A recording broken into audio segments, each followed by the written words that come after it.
Okay, so sitting spiritually, we're down in Axminster, right alongside the main line from Exeter to Waterloo and outside the carpentry shop of Axminster Carpets, which is now in the possession of Woodcott Joinery, one of our makers. And I wanted just to spend a couple of minutes showing you, when I go on my own, how I've put frames together. So what do I take with me?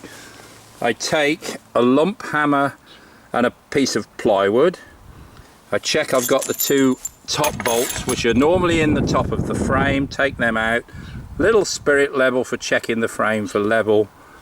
And most important of lot, a decent size rubber mallet. This one weighs a couple of kilos, and anything lighter than that is going to bounce. Two 17mm socket sets and a piece of sandpaper, just in case the chestnut, cedar or oak have got a little mark on it. Here's a top beam.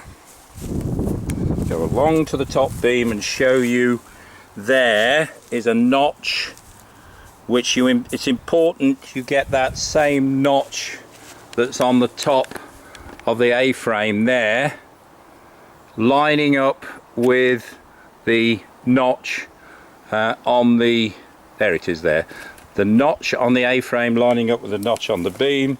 I'll show you one other thing, and that's the hole there is much larger than the diameter of the bolts, and that's done deliberately so that you can tap the beam down at some stage in the future and tighten it up. What else do we need?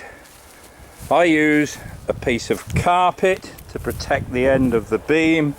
I use what's known in the building trade as a dead man, and two pieces of plywood here, because we're putting this together on some fairly soft grass.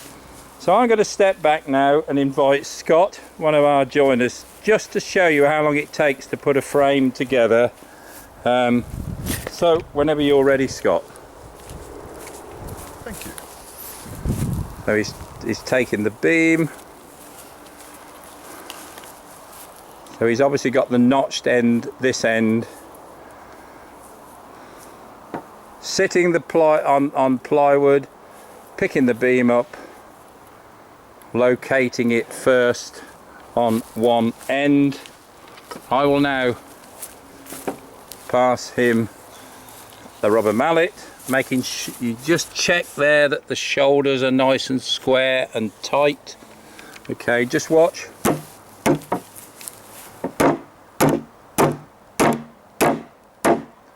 So that's now down nice and snug, look, and it's sitting tightly along the back. So he'll now put the first of the bolts in, which I'll get for him, and you can actually tighten that up there and then. So something to be mindful of here when you're using these, we do prefer to use a socket set, and just be careful, particularly on the painted ones, that when you're giving them the final tighten, that they don't slip, because if they slip you could cause a slight damage onto the paintwork. So there's two socket sets there, going to work in tandem with each other.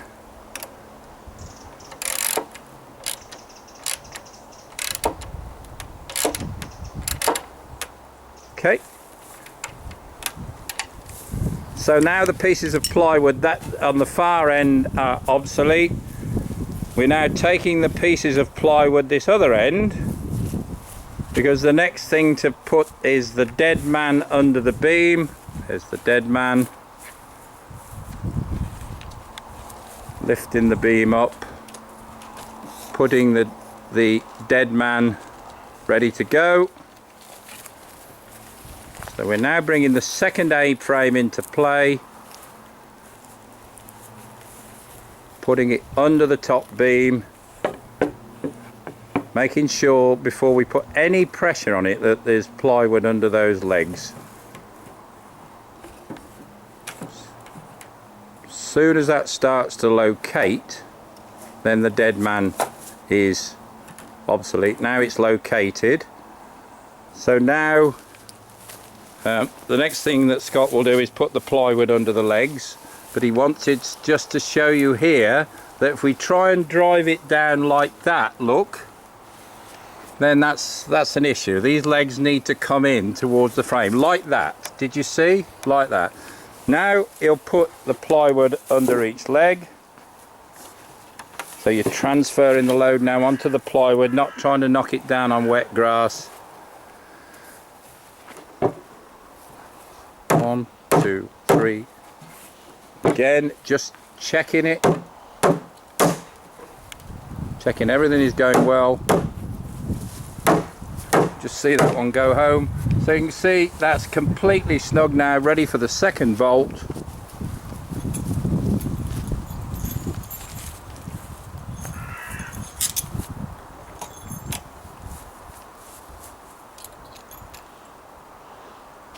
And that's what we do. I often do this on my own.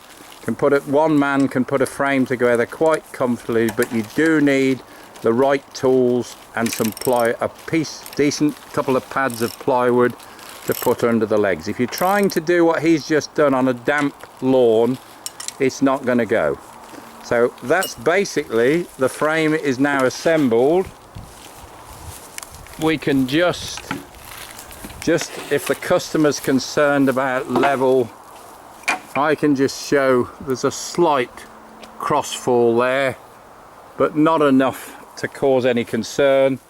You then unwrap the seat, hook it onto the seat, adjust it upwards and downwards with the springs, and if you want to, if the customer wants you to, cut the excess chain off. So this is sitting spiritually on the 21st of July at Axminster.